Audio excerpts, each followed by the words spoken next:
Discussions in this show should not be construed as specific recommendations or investment advice. Always consult with your investment professional before making important investment decisions. Securities offered through registered representatives of Cambridge Investment Research Incorporated, a broker-dealer member FINRA SIPC. Advisory services through Cambridge Investment Research Advisors Incorporated, a registered investment advisor. Cambridge and Clear Vista Financial are not affiliated. You are listening to the Spend Life Well Show with Kingdom Advisor Mark Trice and Jesse Hamilton. Mark and Jesse are passionate about seeing you spend life well. If you want to save for and invest in the future, then this show is for you. Call now and join the conversation with your financial questions. 512-452-1120. 512-452-1120. Mark and Jesse will answer your questions and discuss practical financial principles based on a foundation of biblical wisdom. So if you're ready to quit worrying about your finances and begin to spend life well, then call 512-452-1120. And let's meet your hosts, Mark Trice and Jesse Hamilton.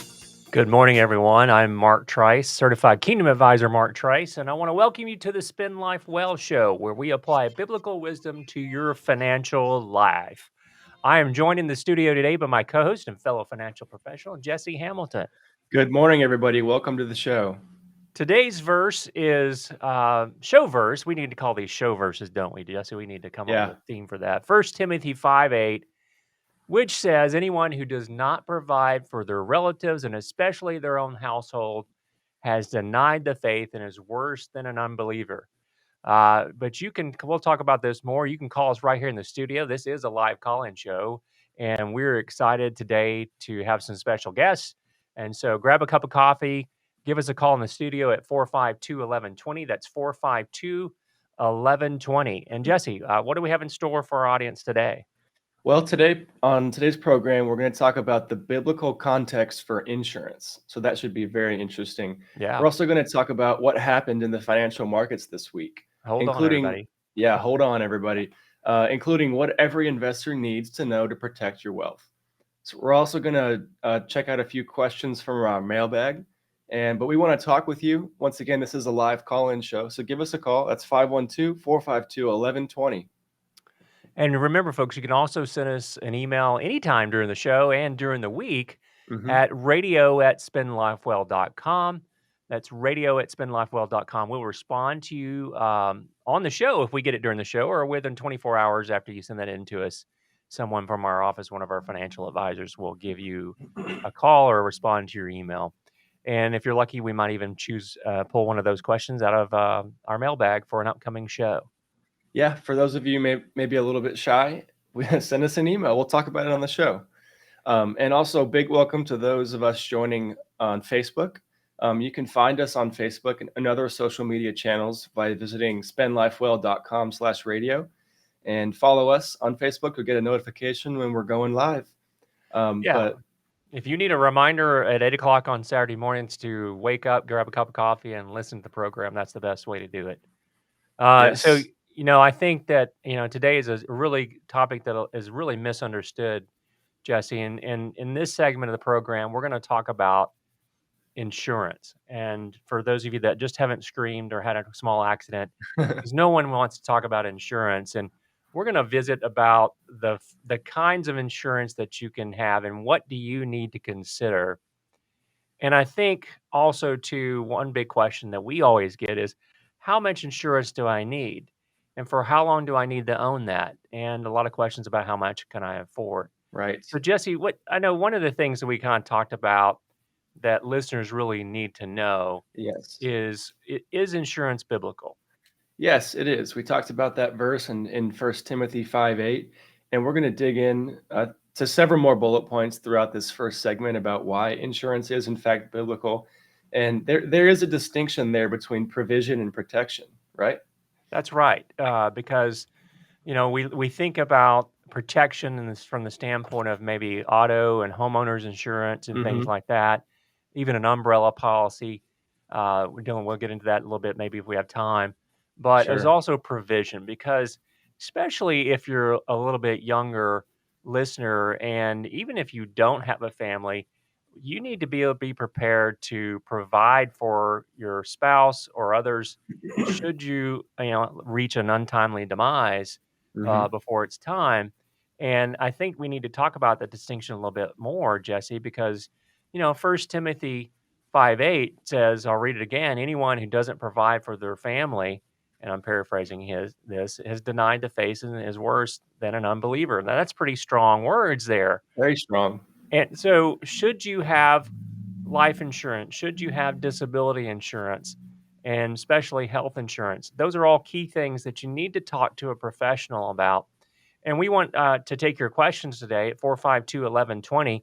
Call in and ask us those questions. You may have been having a thought in your mind that you wanted to find an answer to.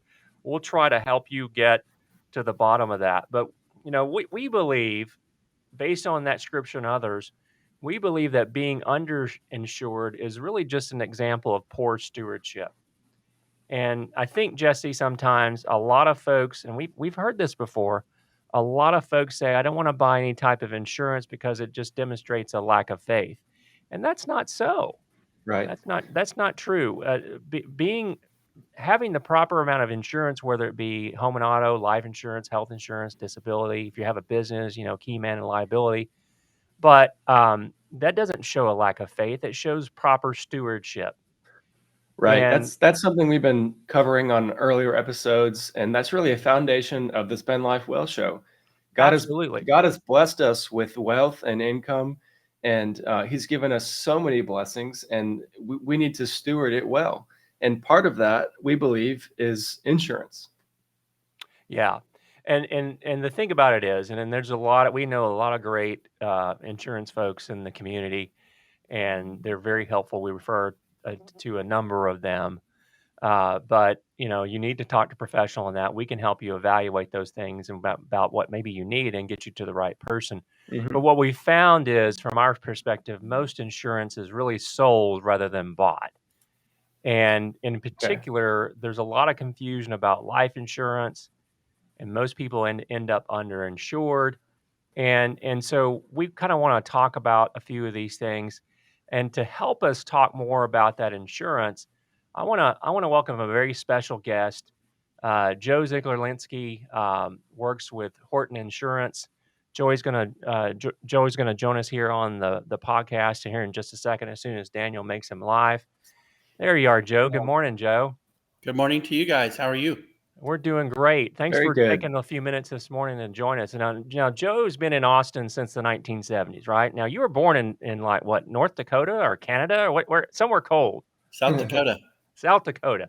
All right, so not far north as North Dakota, but you got here as fast as you could to Texas. You grew up in Austin, graduated from Concordia, and you've been in the insurance industry since 1992. Yes, sir. And I really like working with Joe because we talked on previous shows that you need to work with trusted advisors, and when it comes to insurance, Joe is one of our trusted advisors. And so we brought on Joe today to kind of talk about these things. But Joe, you want to tell us a little about yourself more than I already said? I enjoy what I do. I never wanted to get into the insurance industry. I actually worked for a healthcare company, Uh-huh. and we kept getting purchased from PCA to Humana. And then when Humana was going to relocate, they offered a buyout package for me to stay in Austin or for me to go ahead and move to a new city with them. And we had just had our first child, and I wanted to stay here. So I'd called one of my friends who had been asking me to come work for them for a while and said, "Hey, would you like me to go ahead and do it? I have the opportunity." And he said, "Great." So I never even filled out a job app, just started there the following Monday. Mhm. And And Joe, we consider you one of those experts about helping businesses and families and individuals, especially with health insurance. The rules have changed? There used to be everybody had to have health insurance. Now it's not. What's going on with that? How do I even get health insurance for myself if I'm not getting it through my workplace employer? so there's periods of the year where you can buy it with no questions asked. When the Patient Protection Affordability Care Act was passed, what people call Obamacare or ACA now, or even Biden Care, um, it changed all the rules. You used to be able to buy coverage at any time, any place, any portion of the year. Now you have an open enrollment period from November 1st through December 15th for a January 1 effective date. And then they extended that this past year to January 15th for a February 1 effective date. If you don't buy it during that time frame and you're not Medicare eligible or turning 65, you're pretty much out of luck to get an ACA approved plan.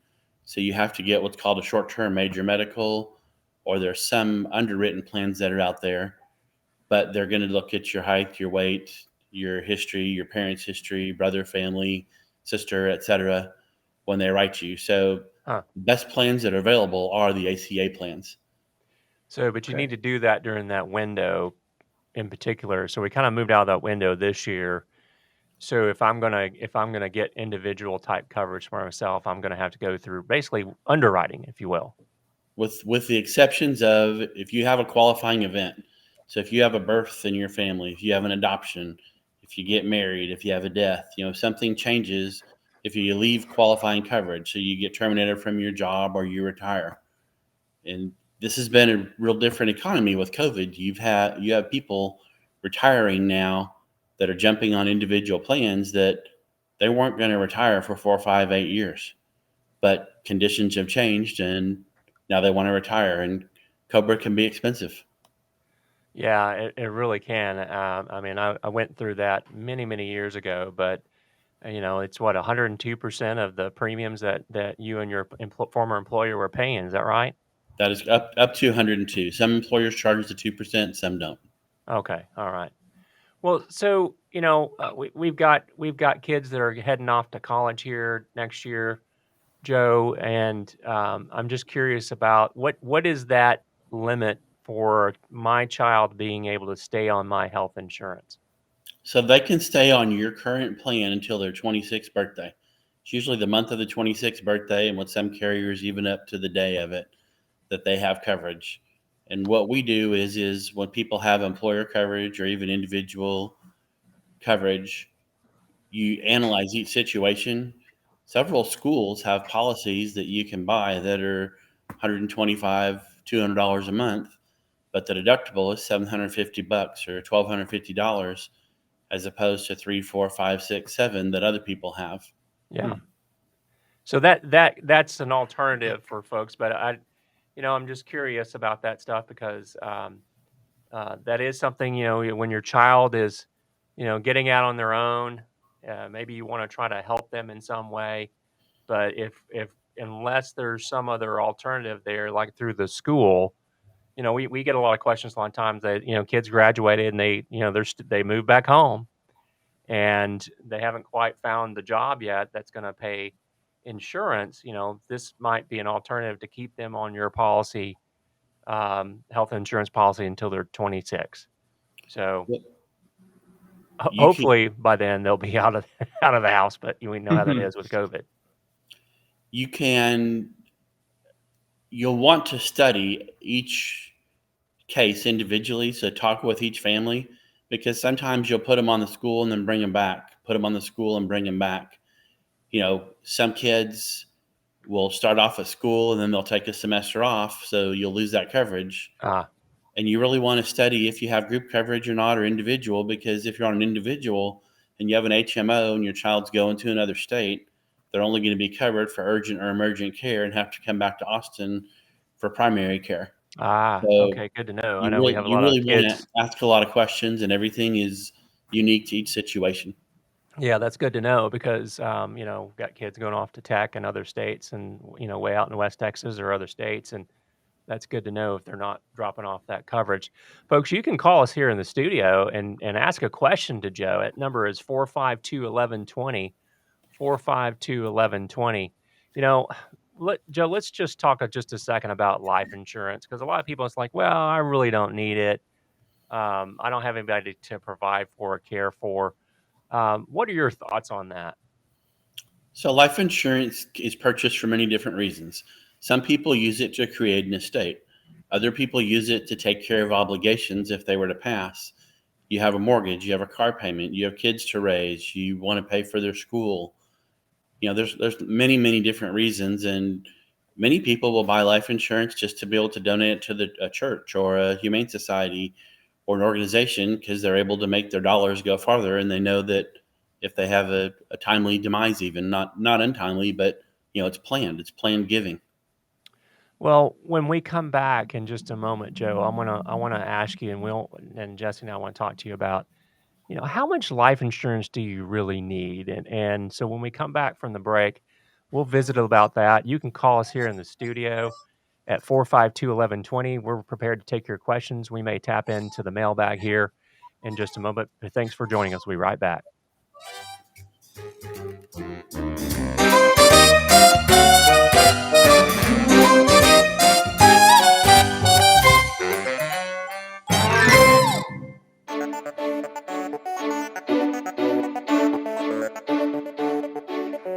All right. Welcome, everyone. Mark Trice, Jesse Hamilton on the Spend Life Well show. In our next segment here, we're going to continue our conversation with our trusted advisor, Joe Zygarlenski. Joe's with Whorton Insurance, and we're glad that he's on the show with us today. I wanted to mention one thing before we get back into questions to Joe, and you can call us here in the studio at 452-1120. But we are having a special webinar this next Tuesday. That's the 15th, 6 p.m. We'll be kind of giving a financial fitness checklist that we'll go through that you can kind of look at to make sure that you're on the right track this year for all your financial issues and needs that you might have. And you can find out of those events on our webpage, which is spendlifewell.com/events, and register for the financial fitness webinar this Tuesday, 6 p.m. We hope you can join us. Joe, we've started out talking about in health insurance and things, and we actually had a message coming in on the email, radio@spendlifewell.com. And Jesse, why don't you present that to Joe and see what he thinks about it? Sure. So this individual asks, so when it comes to coverage through a school or college, does that student generally have to be full-time, meaning like 12 hours or more? Yes, sir. What they usually do is they'll buy, kids graduate, they go through the summer, they start in the fall, they buy a fall coverage Okay. at X number of dollars, and they buy a spring. And as long as they're taking 12 hours, that coverage can stay effect even through the summer till the next fall.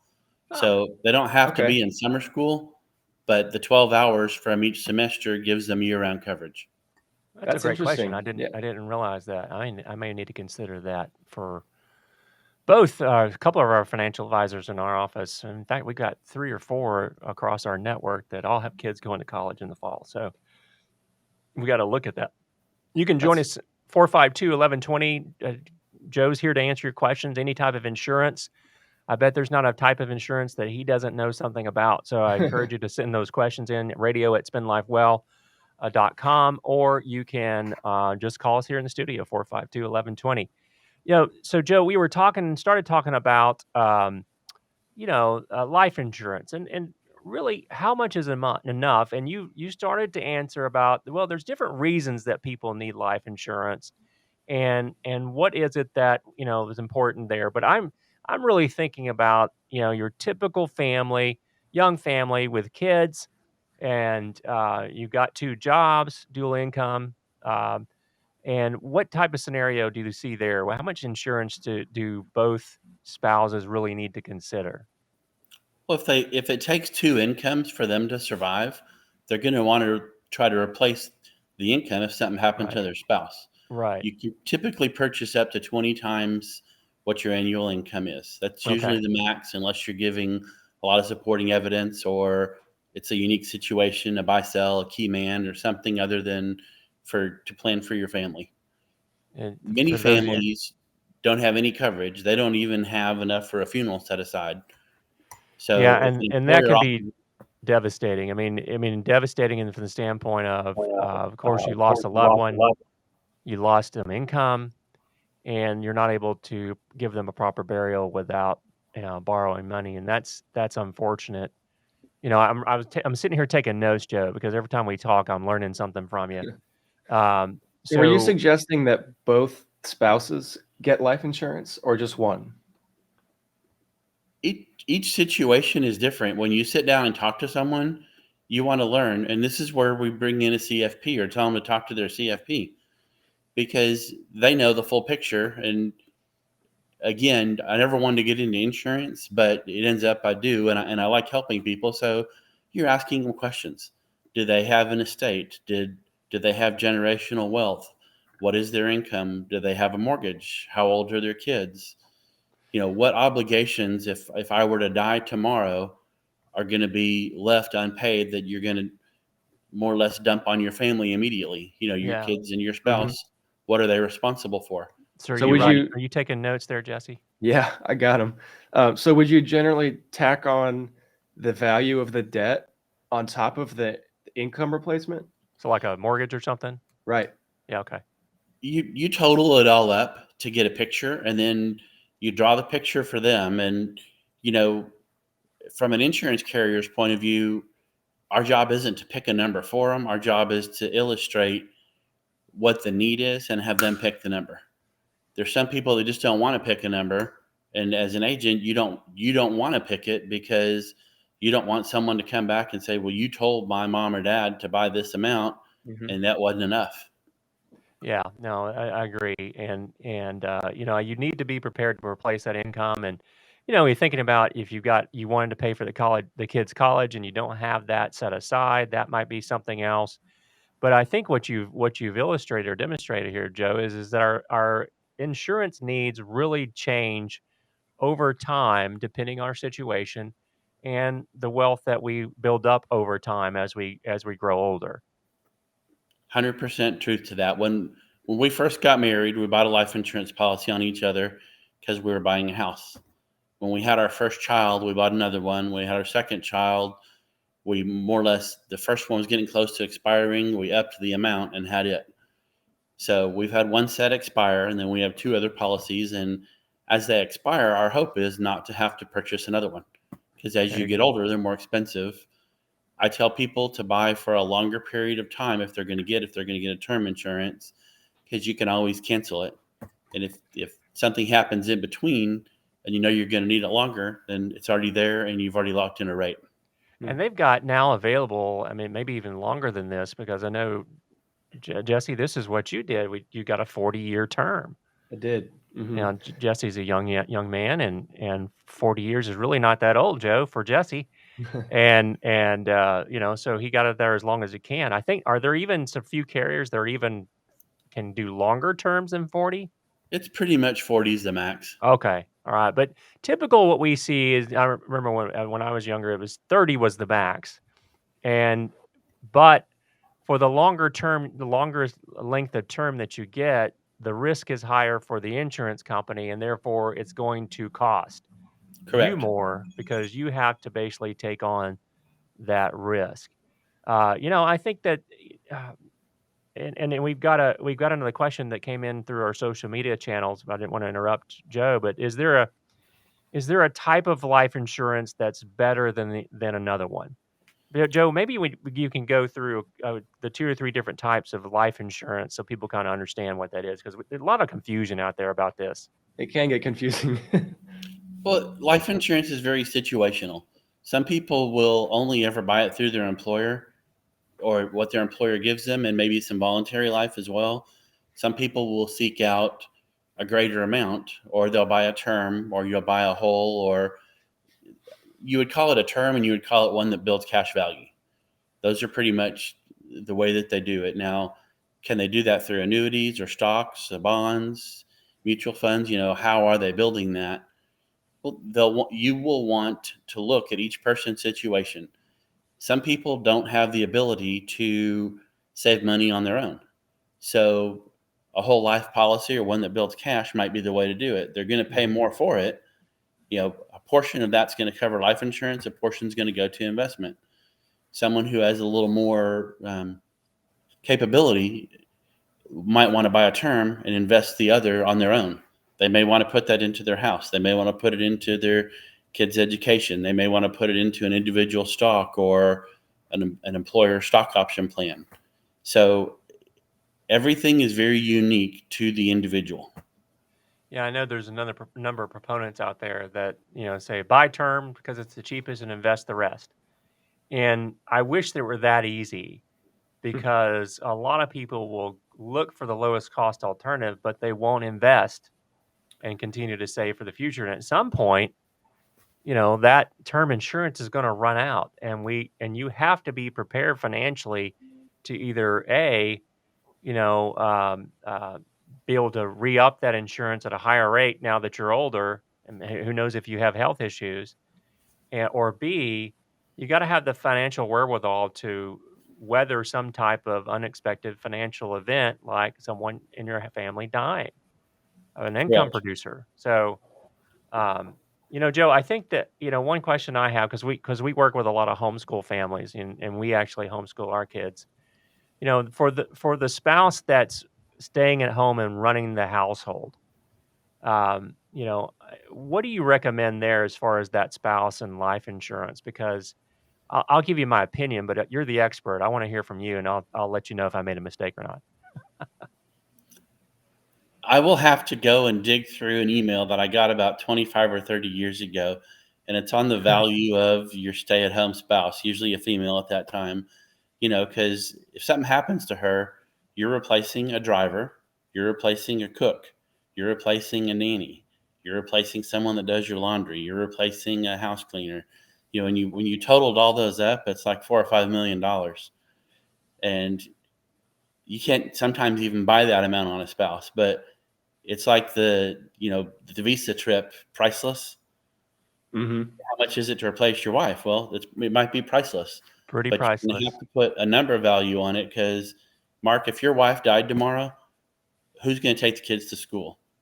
Are you going to have to take off time from work? Who's going to cook? Who's going to clean? Who's going to shop?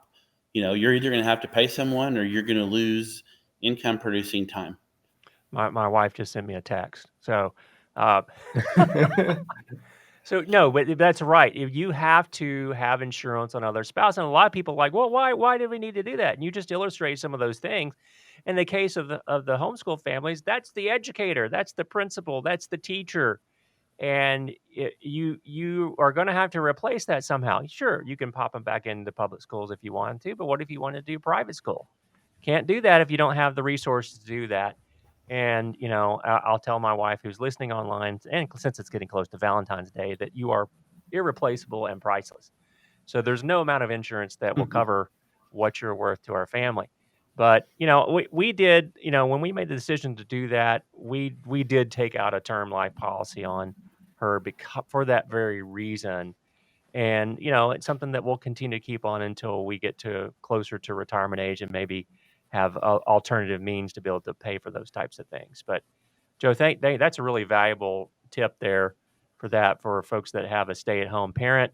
And I call them the CEO of the household, and you do need to make sure that you have some type of coverage on that. Jesse, do we have any questions in our mailbag that need to be talked about? And I want to make sure Joe talks about Medicare before we jumps off here in a little bit. Sure. We'll save that for the end. Real quick, I'd like to steer the conversation towards home insurance because we did have a question come in that says, I don't think my home insurance is correct because homes are so expensive and they're selling for such high prices. And my insurance is for so little coverage. Can this be right?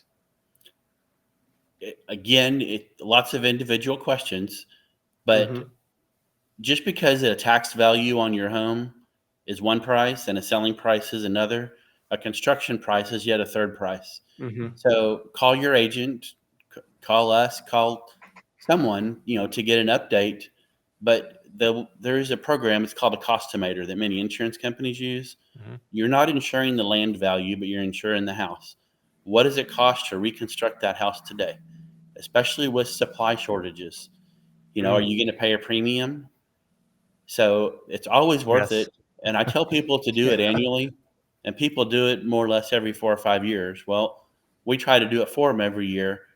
And some insurance companies, so you buy a policy 20 years ago and your house is valued at 100,000. Well, to rebuild that house today might be 240,000. And your insurance company may add $5,000 to it every year, knowing there's some costs. You might be underinsured if you're only at 180 and it's going to be 240 to rebuild it. And we went through that, and I was not underinsured, but our house burned down on Mother's Day of 2010. And you're happy to be alive and get out with the kids and the animals, but then you think, oh, just lost everything, lost my photos, lost everything, and you sort of start over. So there's a lot of crying, there's a lot of fighting with the insurance company, restoration companies, etc. and you're thankful that you valued your house correctly, or the insurance agent that sold it to you valued it correctly as you go back and rebuild. Mm-hmm. Yeah.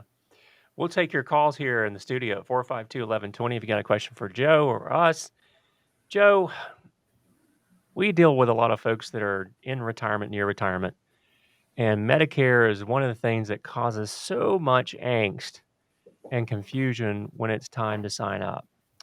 You got any tips for folks about what you need to think about? I know one of the big ones that we always share with folks is if you're still covered by your large employer workplace health plan, you don't need to sign up for Medicare at 65 necessarily, but what are some things that people need to think about when they're looking at Medicare? So they're going to want to look at their health history. They're good, what expenses are they going to have based on the medical conditions that they have today? How did their parents pass away? Is it possible they're going to get that disease, or they have it through genetics? What's the cost of the medications? So when people pay into Medicare for most of their life, when it comes time to draw it, if you are still at group coverage, you don't have to take it just yet. At 65, most people take their Part A only if they're still working, or they hold off on it. And then when they retire, they choose Medicare. Unless you're a teacher, you have teacher retirement system. If you're a government employee, you have some sort of federal retirement or employee retirement. The full-blown healthcare that many companies, the IBMs, the General Motors, and a lot of the unions have all changed over the years. So they don't have the healthcare package that they had once before. They're going to end up with Medicare Part A, Medicare Part D, Part B is in boy, D is in drugs for their prescription plan, and they will usually get a Medicare supplement, and there's several levels, or Medicare Advantage plans, as they're now called. They used to be called full risk and shared risk, but it's where Medicare pays a carrier to essentially take over for Medicare. Well, Joe, I think we're going to have to have you back on the show when it gets closer to open enrollment time. We're up against a break here. Joe Zygarlenski, thanks so much. How do we contact you? How do people contact you? You got a phone number they can call? Sure. It's 512-372-2211, or they can shoot me an email. It's JOEZ like zebra at whortonins.com, and that's spelled WHORTONINS.com. Thank All you for right. having me. Yeah, Joe, thanks so much. We're glad you're joining us. Give us a call in here in studio, folks. We're in the next segment. We're going to talk about the markets and what's going on. Thanks for joining the Spend Life Well show. We'll be right back. Discussions in this show should not be construed as specific recommendations or investment advice. Always consult with investment professional before making important investment decisions. Securities offered through registered representatives of Cambridge Investment Research Incorporated, a broker-dealer member FINRA SIPC. Advisory services through Cambridge Investment Research Advisors Incorporated, a registered investment advisor. Cambridge and Clear Vista Financial are not affiliated.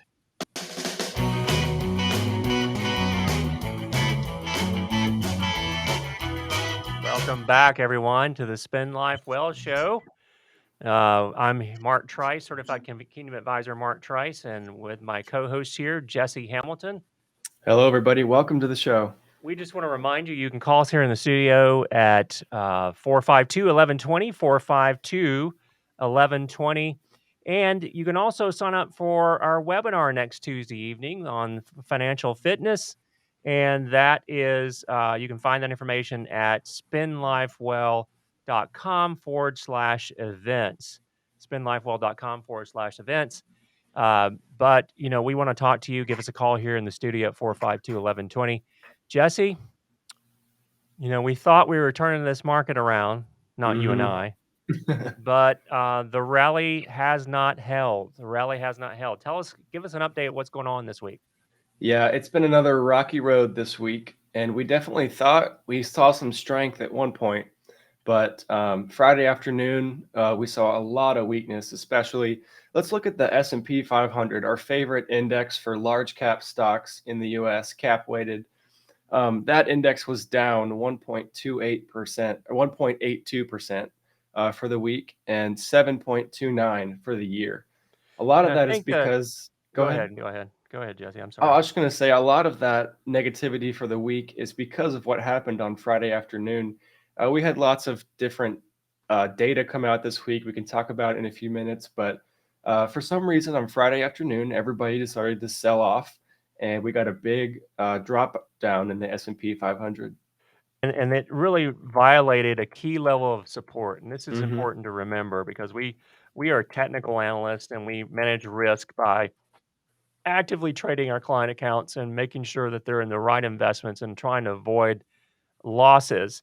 But Mm-hmm. it violated a key level of support. One of those levels of support for the S&P 500 was the 200-day moving average, and that was critical. We had been bouncing around that for some time, and we were hopeful that that was going to hold and maybe the rally would continue up from the bottom, but it did not. It did So not. lots of warning signs here. I think, and Jesse will go through the rest of these in just a minute, but I think there's a lot of disapproval of some of the comments. The markets, investors are worried about how fast will the Federal Reserve raise interest rates. Yes. And we at first back in the fall, we were thinking that, or at least the Fed was forecasting that there might be three interest rate hikes during 2022. Now that looks like it might be as many as seven. And one of the regional Federal Reserve Board presidents on Thursday decided that he was going to give a speech and say he was really supporting a full 1% or a half point percent increase in March, maybe even before. And of Mm-hmm. course, markets don't like it when interest rates go up. So, Jesse, continue on. I didn't want to interrupt you there, but I want to add Especially that. the way investors are acting these days. They hear something and they react immediately. Yeah, and you shouldn't be reacting to news. You should have a plan about how you're going to manage your downside risk in your portfolio. Mm-hmm. And it's something a lot of financial advisors just don't do. And right now, if you're concerned about the S&P being down, what's it down for the year, Jesse? I haven't looked. 7.2. 7.2%. And more than likely, if you're holding the typical balanced portfolio of stocks and bonds, you're down even more. Mm-hmm. So I want to let Jesse continue on, and we'll jump into some more of these topics in a moment. Sure. Let's look at the Nasdaq index next. So this is an index heavy in technology, which we know has been hurting because of the current environment we are living in, the financial environment. That index was down 2.18 this week with a 11.8 year to date. What's it down from its high? Do you remember? Uh, Because a the lot of people peak, think that the Nasdaq only recently started trending down, but it was actually back in November yeah, that the Nasdaq started turning over, from November peak to the trough at the end of January, we're looking at 19.2%. and it's gone down even further. Is that right? No, it's come up slightly from there, but we're Okay. still down over about 15% since then. Okay. All right. All right. So, folks, don't pay. Make sure you're paying attention to your portfolios. That's something we want to help you with. You can give us a call in the studio, or you can contact us at spendlifeworld.com, and we'll be glad to visit with you about your portfolio. Hmm. But this is not a joke. This is something that you need to be paying attention to. What happened in bond markets this week? This is a big deal. The bond markets continued to drop, which is the traditional safe haven for investors, right? We've seen both indexes we look at. An aggregate index of all bonds was down about zero point 0.4 this week, minus 3.5 for the year. And then, the ultimate safe haven, the treasury bonds, long-term treasury, that index is down 0.5 for the week and 0.419 for the year. And that's really important because one of the things that when people, for most financial advisors, the way that you take risk out of your portfolio is to buy more bonds, and that's not what we subscribe to. We don't subscribe to that theology, if you will, of risk management, because bonds are going to suffer in a Hmm. rising interest rate environment. And what you're seeing over the last several weeks, and really the last year, is the anticipation that rates are going to rise, and they're going to rise more than we anticipated. That long-term treasury that we talk about as an index, really since the early part of December, is down almost 10%. The value of the bond is down more than 10%. That's concerning. And if you're holding the typical 60 portfolio, or if you're in what we call a target date fund in your 401k plan, you're a sitting duck and you Hmm. need to pay attention and call someone that can help you with that. And their answer should not be, let me say this again, their answer should not be, don't worry, it will come back. That is the answer that I got from my financial advisor many years ago. And the very reasons that I chose to get into this industry to help people, because people were not being helped by financial advisors. Mm. They were selling them things and not giving good advice. Well, folks, we're here to help you. We want to talk to you. That number is 452 1120. 452 1120. Jesse, continue on with this week's Sure. market commentary. So, Mark, I'd like to talk for a minute about what is working. It's not all negativity here, right? Right. There are some things that are working out. The number one performer for the year by far is energy. The energy And sector, right? yeah, Yep. the energy sector as a sector of the stock market, and that's due to rising gas prices, production around the world, lots of different reasons. But those are the things that are working right now. This week we actually saw financials do pretty well, and at the very end of the week, material sector snuck up surprisingly, but is still not showing a bunch of strength. Right. And that's just a lot of that's due to inflation fears, Mhm. right? Right. Yeah, people get scared of inflation, which I also wanted to talk about. We had the inflation data come out this week, Oh, which yeah. showed 7.5% year over year, which is the highest in 4 decades since the early 80s. And that's the early 80s, right? So Jesse, you weren't even with us. I I was in wasn't. elementary school, and my parents were young and youthful at the time.